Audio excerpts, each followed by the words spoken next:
Hey y'all, so I am very proud of this video. This absolutely embodies what From Field to Table is all about. It shows that anybody, no matter how limited your background is to hunting, that anybody can learn to source their own food. And that is exactly what Ozzie Mendoza, one of our contest winners, did. He went from not only never hunting before, but he's never even fired a firearm. So he went through our From Field to Table process. He learned how to become proficient and safe with a firearm. We took him out hunting. He learned shot placement.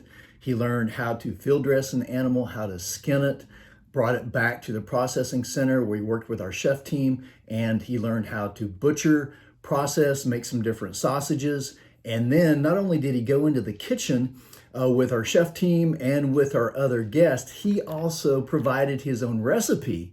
Ozzie has a culinary background and is from Puerto Rico, so he put his own Puerto Rican spin on it and made a dish with wild boar called pastillon. I hope I pronounced that right, but it was amazing. He did a fantastic job. This is Ozzie's journey. I hope you guys enjoy it.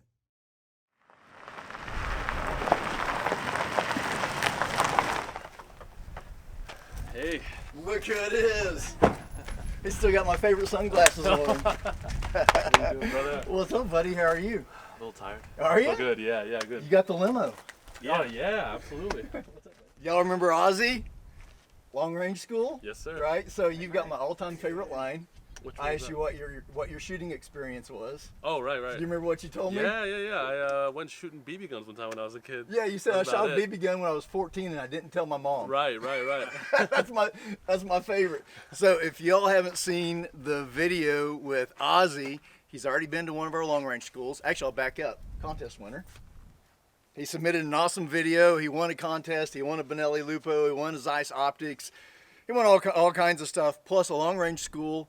And also now you're at From Field to Table. Yes, sir. So he gets to do his first From Field to Table event, and you're going to do your very first hunt. Yes, sir. So we're super excited about that, but what we're more excited about, he has a culinary background, and he's got his own recipe that he's going to prepare here with wild game with some wild hogs. So I'm super excited to try Oh, that. yeah. Dude, I'm glad you're here, man. Yeah. I'm excited. Are we going to get some time out here? We are. Awesome. So yeah, I just want to bring down here so we can show you off a little bit, and then do just some basic shooting. Not going to be like what you did at the long range school. I'm rusty, I'll tell you that much. That's all right. Yeah. That's all right. We'll get you. You'll pick it right back up. Yes, sir. And then we're gonna go hunt this evening. Oh, this evening? Yeah. Oh, Yeah. man. Yeah. You don't get to rest, buddy. You better get you some coffee I or was Red about to say Bull or some something. coffee, exactly. Yeah. You can probably see it on my eyes. Yeah. Oh, man. Way down here. Yeah. It's all right. We'll get you keyed back up. Get some food in your belly. Yes, sir.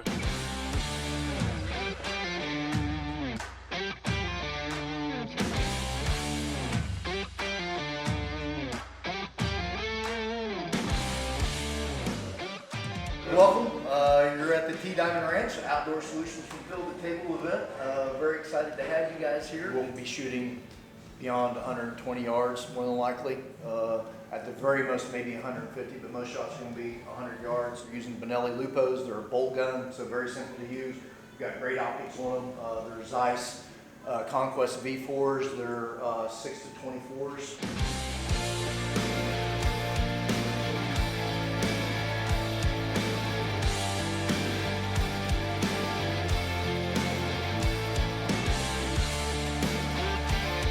All right, go ahead and chamber around and take a few dry fire shots. Ooh, I got a little rush of adrenaline right there. Put your thumb, so when you get down, put this finger right there. That's his home. Okay. Always straight right there. It protects the trigger guard, and Surely. it's just some place to have it.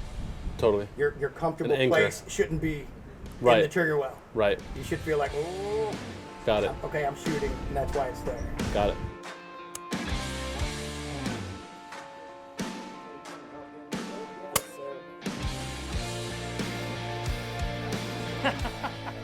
Yeah, so we just got done getting my old rig set up, dry firing, hammering in some of the old safety stuff that I may or may not have let slip since my last time over here, and excited to get some live rounds going.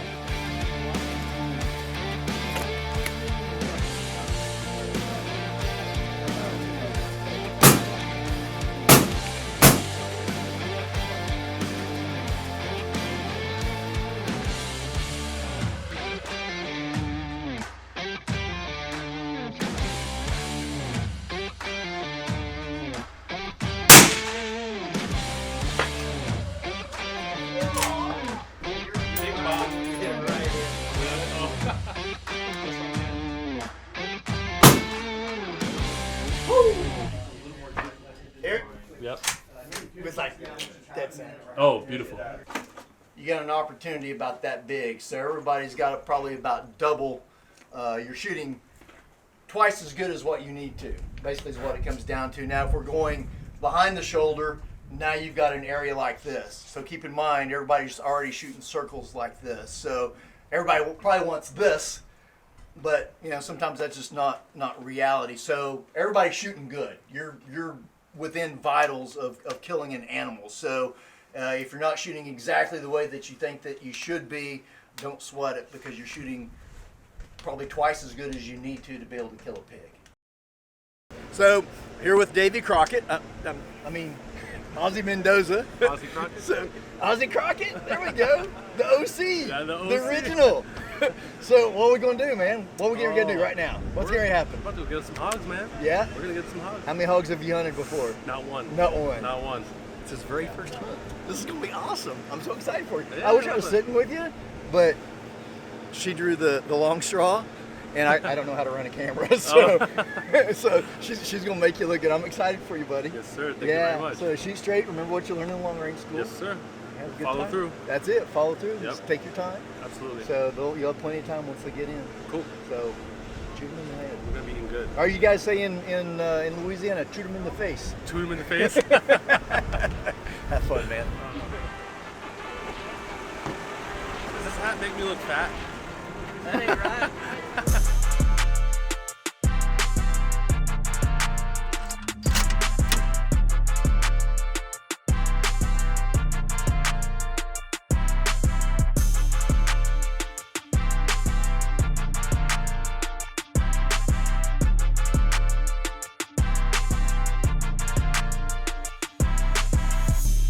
Alright, tell me about your first setting experience.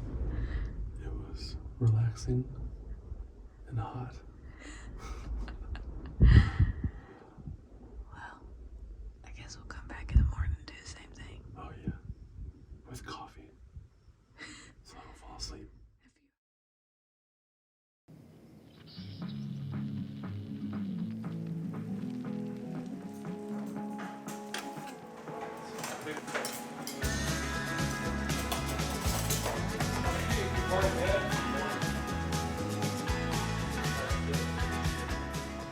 Woo! So you got some sleep, A little bit, couple 3 hours, 4 hours. got some coffee. Yes, absolutely, and some iced tea. It's an amazing thing what coffee and iced tea can do for you. Ready to go kill a pig? You already know.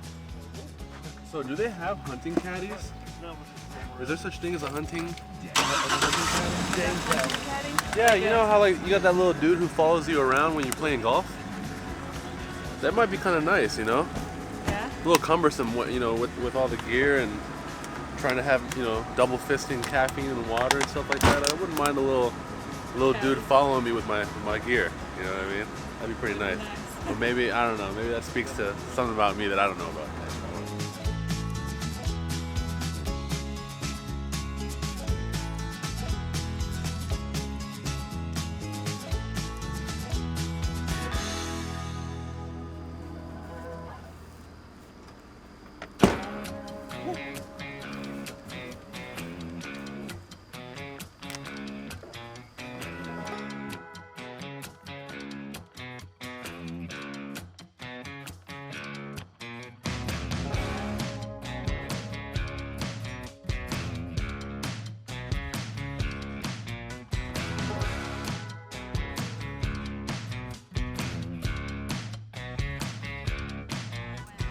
You know, what's it called? A lot of life lessons out here in the bush, and today's is gonna be patience. You know, but the weather's nice. You know, we had some good conversation, and looking forward to getting back out here. So we just finished up having lunch, a couple of glasses of iced tea for me, and now we're heading over to the range to go, you know, fire off some rounds, get a little practicing before tonight.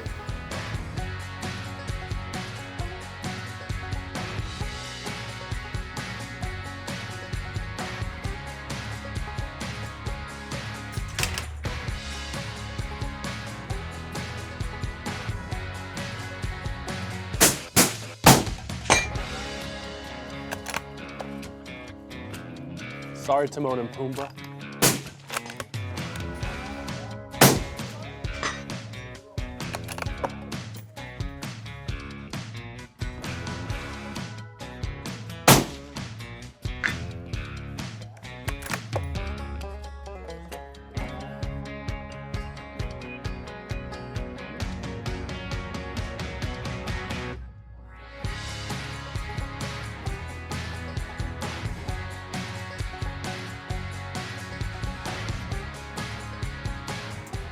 It's night 2, I believe, tonight.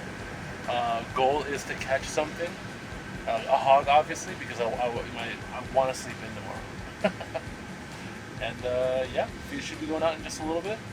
I am feeling good about it. I mean, I was shooting damn well all day, so you know, anything that comes in my path has no chance, to say the least.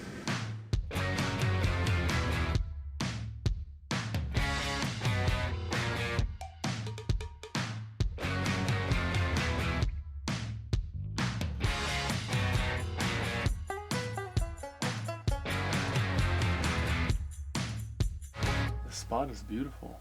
Great view, if nothing else. You were saying, you know, might catch a nice sunset. And there's a lot of different terrain. There's a lot of little nooks and crannies. You got a damn near vertical wall over there, right by where, right where the feeder is. So I imagine that they're going to just kind of all stop on that ledge, and multiple directions from which the hogs can come in. It's pretty cool. Very pretty.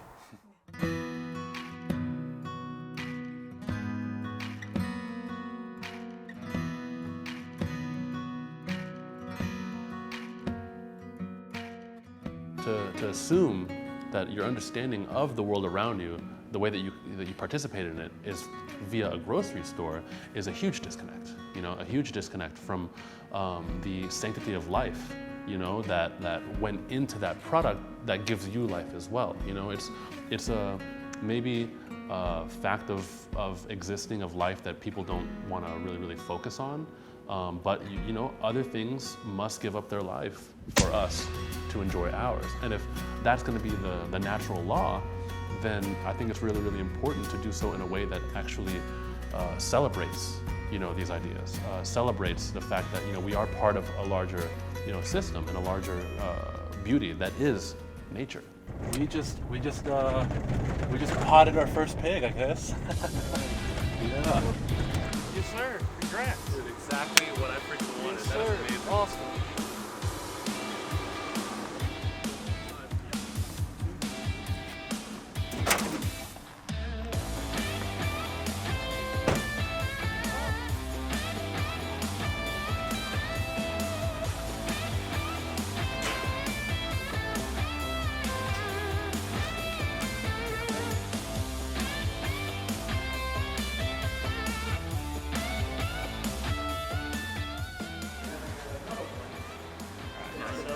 Cut right there and just start working it. Excellent.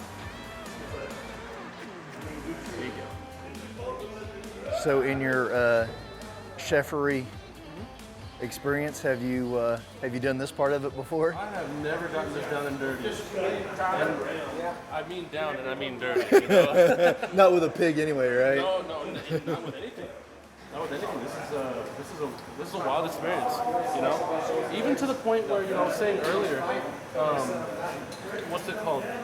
You know, when you work with meat in the kitchen, it's usually, you know, broken down into at least primals, and it's always cold. Psychologically, working with a warm piece of meat is very different. Yeah, it is different, isn't it? Very different. Yeah. So obviously the cool thing tomorrow, so we're going to break down into primals tomorrow. So, you know, it's going to be in the cooler overnight, and it will be cold, and then the next day, then we'll do all the stud primes. So you're doing awesome, man. Awesome job. Thank you so much.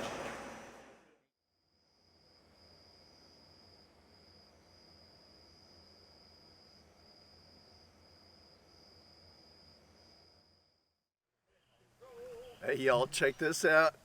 2 hogs, 2 days. Yes, sir. And some mighty fine shooting. Didn't ruin any meat. You got this one right in the face.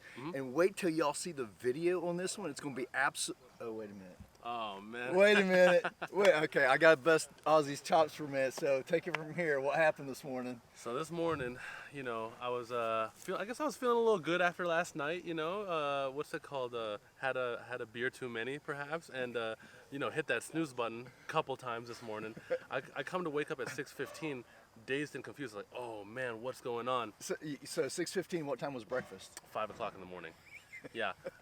But I'll tell you the truth. You know, I was like, you know what? I did good. I'm going to sleep. You know what I mean?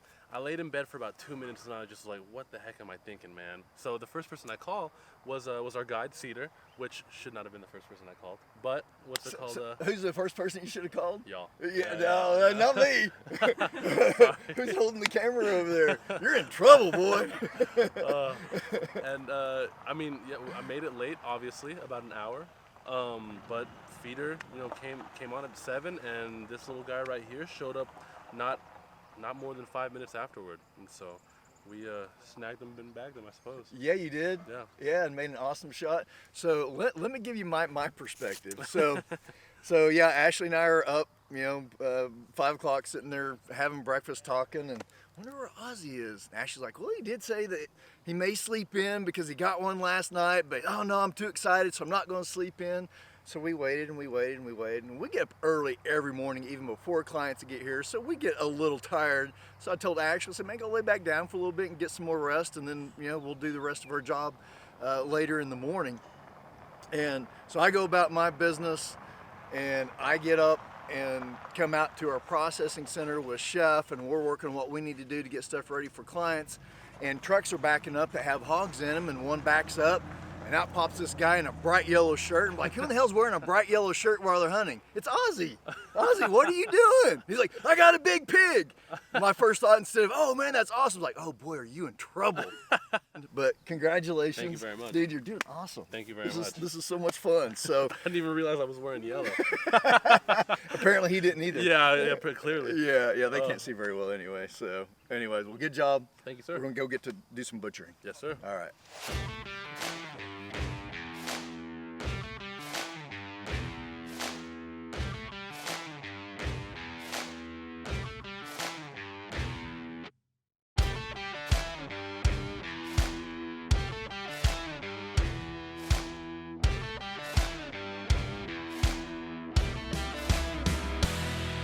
Yeah, so we got a little bit of a late start to the day, but that wasn't too bad in terms of my ability to catch something. Had a cleaning process bright and early, which was nice because I got to take a bit of a break. Had a terrific lunch as always, and afterward, and now we're here at the processing facility to start cutting her up. So what we're gonna do today is we're gonna cut up one of your hogs. So we're gonna work as teams, and we'll break one down. It's gonna be like Simon says. I'm gonna do one, and then I'll make a couple cuts, and then you guys will make a couple cuts.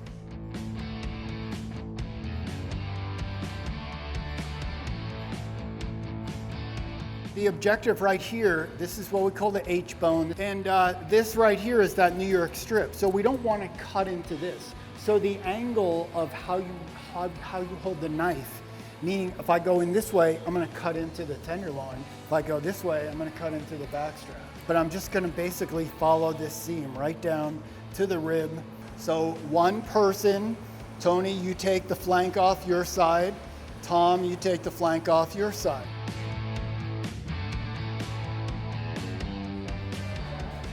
I'm so nervous to cut into something that I don't want to.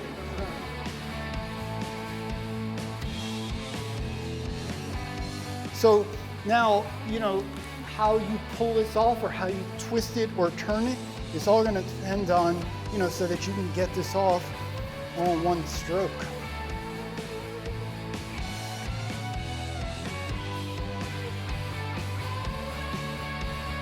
So once we make that cut, then we're just gonna take and come right down on this spine and go all the way down.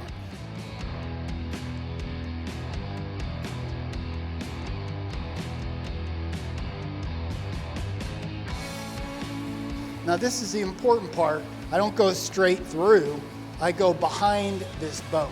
Just gonna cut behind that wing.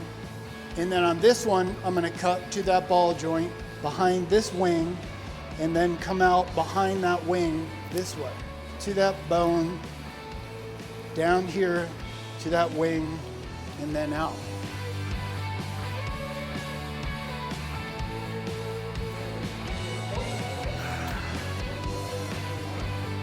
I don't know if you can tell, but I don't work out. That was a nice old country ham to be.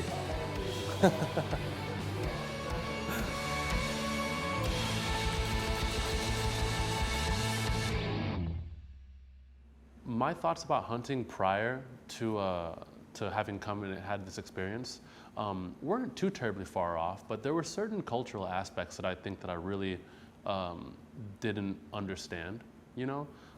For example, how little we waste, if any, you know, and then how we take each piece or muscle group or what have you and really accentuate the best qualities out of it. These are all, you know, passive ways or active ways, really, in which, you know, we honor the life of what we're consuming.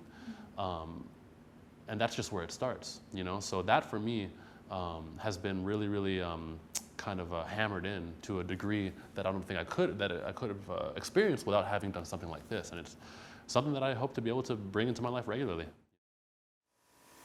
So we're gonna quarter these up. And then after we quarter them, we'll put them in tubs, mark whose they are. We got our pickled cooking, and then I got the meat that we had cut for the entree. That's in there on a rack drying because it's already been injected. We want it to dry up a little bit. As soon as these guys get done, we'll get some water tubs here, and the knives are all sharp. And again, work together as a team to break these down. We're about to quarter this thing. See if I can remember everything that I learned yesterday. A lot of detail to forget, you know, so we'll see what we can do.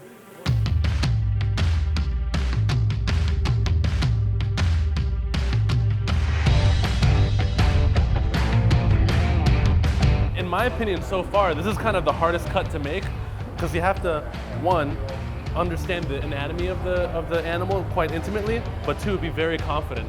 Considering this is only my second hog, you know, I might be lacking in the confidence department.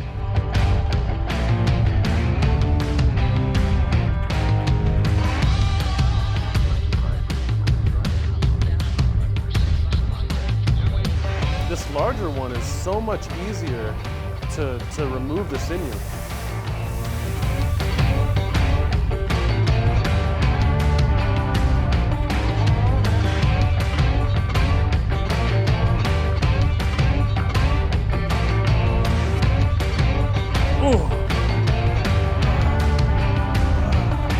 But I mean, that's a good 50 pounds probably. Making sausage, baby. Breakfast sausage, sweet Italian, hot Italian, and can't remember the other ones. Polish and cheese-filled, yeah? We had a cheese-filled one?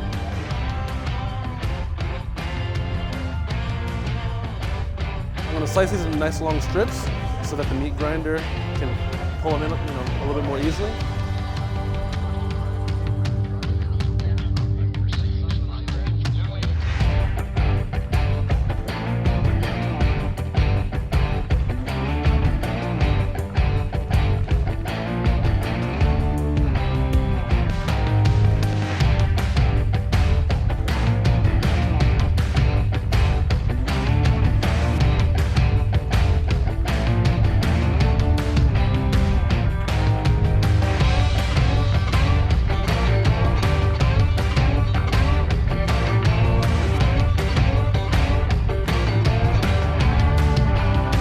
Smells wonderful.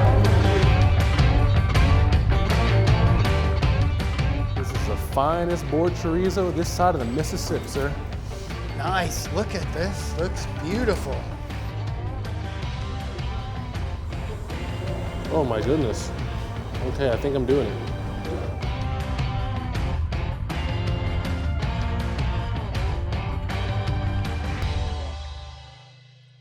Man, it is hot. I'm pretty glad we're about to be done, you know, with anything that we have to do outside. You know, we just got done with a number of things. Went from, you know, breaking down the rest of our pigs into sausage production, grinding everything, learning a lot about the sanitization, as well as like the health stuff, which I thought was really, really important, you know. But beyond that, we're about ready to get started on cooking for dinner. So we're gonna go from cooking to cleaning to cooking, probably to cleaning again. So there we go. So tonight we're making pastelón, which is basically the Puerto Rican version of lasagna, as I like to call it. I chose the recipe that I chose because I wanted to simultaneously show a little part of my culture. I'm originally from Puerto Rico. I cook, much of what I cook celebrates my family and my heritage and my grandmother and stuff like that. And I really wanted to share with everybody something that I'm very, very passionate about. At the same time, I wanted it to be as familiar as possible, and I wanted it to be with ingredients that were accessible. Which is to say also, you know, this wild boar recipe can be subbed out for other wild game meats. So not only is this, you know, true to who I am as a chef, but and accessible, but it's also, you know, something that anybody who has a passion for harvesting from the field can do. I didn't want to, you know, come over here with flashy techniques and tools and stuff, and then like, yes, it looks pretty and it tastes good, but then it's a blip in time. I hope that, you know, if you try my recipe, that it becomes maybe a repertoire in your kitchen.